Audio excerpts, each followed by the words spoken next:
Assalamualaikum warahmatullahi wabarakatuh. Nama saya Budi Tristio dari kelas IF18B. Akan menjelaskan tentang prinsip kerja dan interface.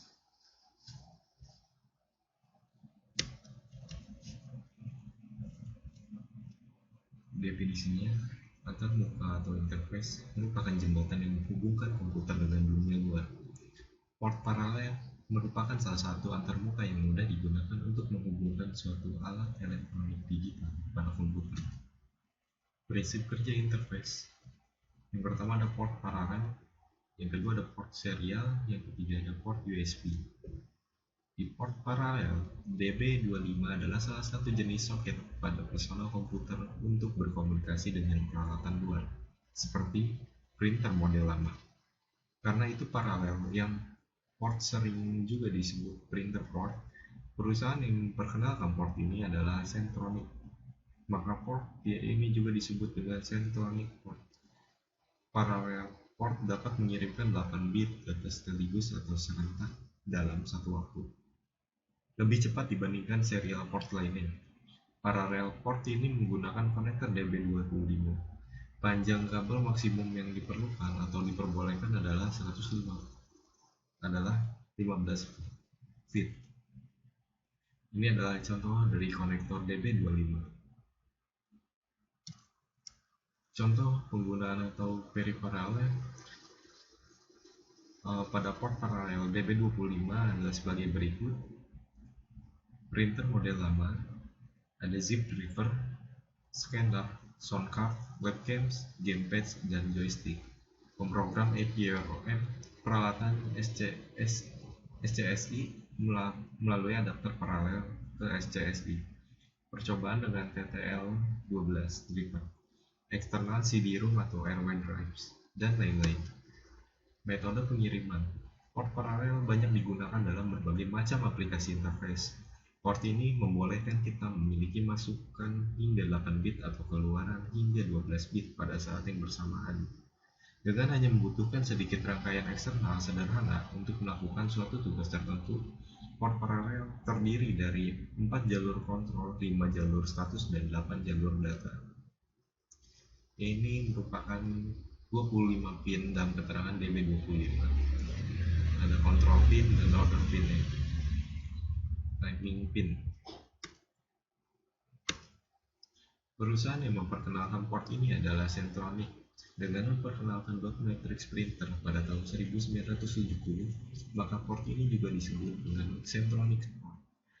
Tapi setelah IBM dan Epson mengambil alih pasar printer dot matrix, kemudian diikuti oleh Hewlett Packard di DeskJet, printer laser, dan segmen, kebanyakan orang hanya mengasosiasikan kata Centronic dengan port interface itu sendiri, bukan nama produsen.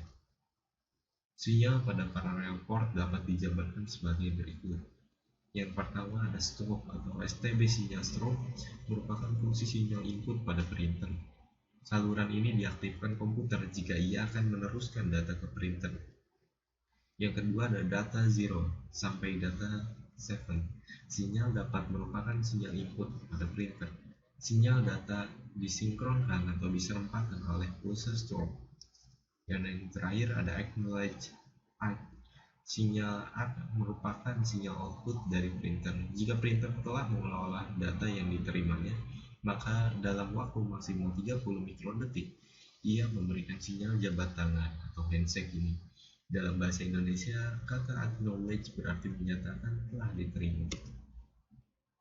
Di sini ada yang lainnya berupa basi. Sinyal basi merupakan sinyal output dari printer. Ketika printer menerima data atau mencetak sinyal, ini diaktifkan. Demikian pula jika ada gangguan atau dalam status offline. Ada paper out atau paper in. Sinyal paper out merupakan sinyal output dari printer. Sinyal ini akan terus aktif sampai kertas baru dipasang lagi. Ada select. Sinyal select merupakan sinyal output dari printer. Dengan sinyal ini, printer memberitahu bahwa ia sudah terpilih dan dalam keadaan aktif. Ada link feed. Jika sinyal ini diaktifkan, printer pada akhir setiap baris akan pindah ke baris selanjutnya secara otomatis. Error. Keluaran ini aktif jika ada gangguan atau printer tidak tersambung atau tidak menyala. ada reset, dan saluran ini printer kembali ke keadaan awal. Protokol PPP mempunyai 4 macam siklus transfer data yang berbeda. Yang pertama ada siklus baca data atau data read, yang kedua ada siklus baca alamat atau address read, yang ketiga ada siklus tulis data atau data write, yang keempat ada siklus tulis alamat atau address read. Serial port atau terminal serial atau port yang menggunakan teknik interfacing secara seri. Dalam teknik ini, masing-masing bit data dikirim secara berurutan atau serial, sehingga dalam satu detak atau satuan waktu hanya satu bit data yang dikirim. Lalu data berikutnya sampai semua data yang akan dikirim sudah terkirim. Ada dua jenis komunikasi data melalui port serial, yaitu satu sinkron. Komunikasi sinkron adalah komunikasi data di mana port dikirim bersamaan dengan data pada pengiriman dan pada penerima. Dua, ada asinkron. Pada asinkron, port tidak dikirimkan bersama dengan data, tetapi dibangkitkan pada masing-masing sisi pengirim dan penerima. Pada transfer data secara serial, dikenal tiga istilah berikut, yaitu A. Simplex. Pada transfer data simplex, transfer data hanya berlangsung satu arah. Contoh, transfer data dari sensor.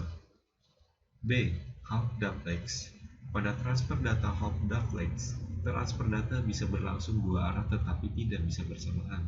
Contoh, transfer data dengan menggunakan HT. C. Full duplex. Pada transfer data ini, transfer data bisa berlangsung dua arah secara bersamaan. Contoh, transfer data dengan menggunakan telepon. USB port. Menggunakan serial dan parallel port sangat terbatas dalam hal transfer data. Sementara perkembangan teknologi membutuhkan transfer data yang lebih cepat. Universal Serial Bus atau USB adalah solusi untuk masalah ini. Dengan menggunakan USB, transfer data berlangsung jauh lebih cepat dibandingkan dengan menggunakan port type lainnya. Aplikasi dan rangkaian dengan USB.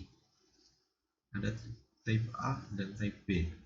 Keterangan pin konektor USB. Yang pertama, tegangan positif 5 volt. Yang kedua ada data min. Yang ketiga ada data plus. Yang keempat ada tegangan negatif. Sesuai dengan tujuan dibuatnya konektor USB, yaitu untuk memudahkan pengguna. Dengan sedikit tambahan komponen, elektronik konektor USB dapat disulap menjadi power supply 5 volt. Caranya, siapkan komponen elektronika sebagai berikut. 1. Resistor 680 ohm. Yang kedua ada kondensator 10 μF per 16 volt dan 100 nF. Yang ketiga ada LED, pilih warna sesuai keinginan Anda. Kelebihan dan kekurangan USB port. Kelebihannya mudah digunakan karena dapat terkonfigurasi secara otomatis oleh OS, dapat digunakan untuk banyak jenis peripheral, dapat dihubungkan dengan komputer dalam kondisi hidup, sehingga tidak perlu mematikan komputer terlebih dahulu. Kecepatan yang berlipat dapat mencapai 5 Gbps untuk USB dengan 14. Murah dan mengurangi pemakaian energi. Kekurangannya sendiri adalah tidak dapat digunakan dalam komunikasi peer-to-peer, hanya efektif untuk jarak yang pendek dan dibutuhkan untuk jarak yang lebih jauh. Tidak dapat digunakan untuk komputer-komputer tua karena ketidaksediaan port. Terima kasih. Mohon maaf apabila banyak kekurangan dalam sebuah penyampaian. Wabillahi taufiq wal hidayah. Wassalamualaikum warahmatullahi wabarakatuh.